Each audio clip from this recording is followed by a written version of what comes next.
Salam pecinta anime.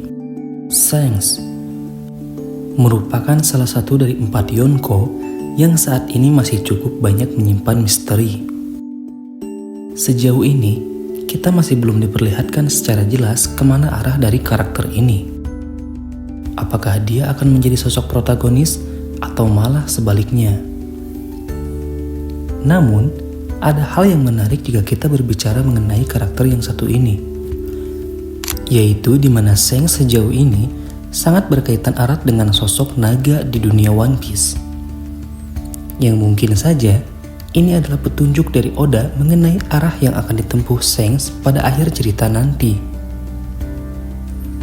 Yang pertama, Shanks pernah berurusan dengan sang naga biru, Yonko era lama, penyandang gelar makhluk terkuat Hyakuju no Kaido. Di sini Shanks menghentikan Kaido, sang naga biru tersebut yang berniat pergi ke Marineford untuk menemui Shirohige. Di momen ini, Shanks maju sebagai tembok yang dapat menjinakkan sang naga biru tersebut. Belum dikonfirmasi jika Shanks ini telah mengalahkannya dengan bertarung atau hanya bernegosiasi saja. Namun, jika kita lihat salah satu adegan saat Kaido bertarung dengan Luffy, di sini wajah Shanks terpampang sebagai salah satu orang yang dapat mengalahkannya. Yang jelas, pada momen ini Shanks berhasil menghentikan niatan Kaido untuk pergi ke Marineford yang pasti akan memicu kekacauan yang lebih parah. Yang kedua, Shanks pernah berurusan dengan sang naga raksasa dari Elbaf, yaitu Pangeran Loki, yang diceritakan jika Loki pada 6 tahun lalu telah kabur dari Elbaf dan mengacaukan dunia. Singkat cerita, Shanks datang untuk turun tangan dan berhasil membawa Loki ke Elbaf serta merantainya. Namun, pada kasus kali ini, poin pentingnya adalah Loki itu tipe raksasa kuno yang sangat besar. Bahkan, ukurannya itu lebih besar dari raksasa zaman sekarang seperti Hajarudin dan lain-lain. Selain itu, Loki juga memakan buah iblis naga Nidhogg, yang bisa kita lihat ukurannya sangatlah besar. Dan jika disandingkan dengan naga Kaido, jelas naga Kaido itu hanya terlihat seperti seekor cacing saja. Pertanyaannya, sekuat apakah Shanks yang bisa mengalahkan Loki dengan perbandingan ukuran yang sangat jauh berbeda tersebut?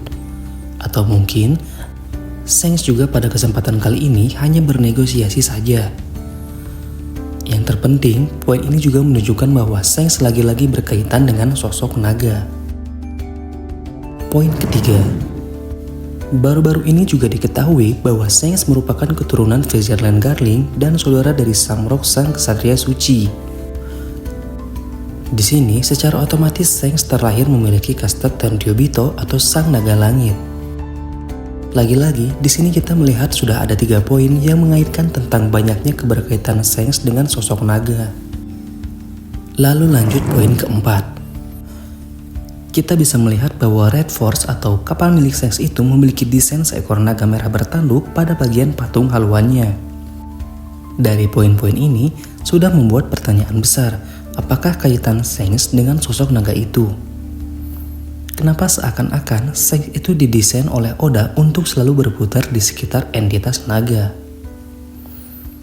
Pendapat pertama, dalam budaya Tionghoa, naga merupakan lambang dari kekuatan, keberuntungan, kemakmuran, dan kebangsawanan. Lalu naga juga dianggap sebagai makhluk mitos yang membawa keseimbangan elemen alam seperti air dan hujan. Di sini seakan Oda ingin memperlihatkan bahwa Shanks sampai akhir ceritanya merupakan karakter yang tidak bisa dikatakan baik, tapi tidak bisa juga dikatakan jahat. Di mana adanya karakter Shanks di sini hanyalah sebagai penyeimbang dunia One Piece saja. Hal ini bisa kita lihat bahwa sejauh ini hal yang dilakukan Shanks adalah menyeimbangkan dunia agar damai dan tidak terjadi kekacauan yang besar. Seperti halnya Shanks yang menghentikan Kaido untuk datang ke Marineford. Yang jika dipikir-pikir, jika Shanks benar-benar seorang bajak laut, lebih baik untuk membiarkan Kaido untuk datang ke sana. Karena dengan datangnya Kaido, itu bisa memungkinkan kubu angkatan laut akan lenyap dan bajak laut akan semakin bebas karena tidak seimbangnya kekuatan antara bajak laut dan pemerintah dunia. Tapi pada kenyataannya, Shanks malah menghentikan Kaido. Dan menariknya, Shanks ini malah menghentikan perang agar keadaan tidak semakin kacau. Selain kasus Marineford, Shanks juga datang ke negeri Wano untuk menghentikan Admiral Ryukyu yang saat itu mencoba menginvasi negeri tersebut di saat para penduduknya sedang kelelahan pasca perang. Di sini juga lagi-lagi Shanks menjadi penyeimbang antara bajak laut dan angkatan laut. Yang dimana Shanks tidak ingin pihak angkatan laut membantai para bajak laut yang saat itu kita tahu bahwa pada kubu tersebut telah kehilangan dua sosok Yonko, yaitu Kaido dan Big Mom. Balik lagi antara hubungan Shanks dengan sosok naga, sangat memungkinkan jika Shanks dibentuk oleh Oda sebagai sang penakluk naga. Yang mana bisa jadi sosok naga itu adalah bentuk final dari ilmu sama di akhir cerita nanti. Dan Shanks merupakan karakter yang penting yang dia siapkan untuk mengalahkannya. Di sini, mari kita berdoa saja jika naga yang dikalahkan oleh Shanks itu memang Imu dan bukan Monkey D. Dragon. Yang bisa kita lihat juga, jika ini merupakan poin yang kelima di mana takdir Shanks selalu berkaitan dengan naga. Di mana diketahui saat Shanks masih bayi, Monkey D. Dragon lah yang menyelamatkan dari insiden God Valley. Di sini, entah kebetulan atau memang foreshadow dari kejeniusan Oda yang membuat Shanks tidak luput dari entitas naga untuk memberitahu kita kemanakah arah tujuan karakter yang satu ini sampai akhir cerita nanti. Dan yap, mungkin segitu dulu saja pembahasan kita kali ini. Terima kasih buat kalian yang sudah bersedia menonton sampai habis.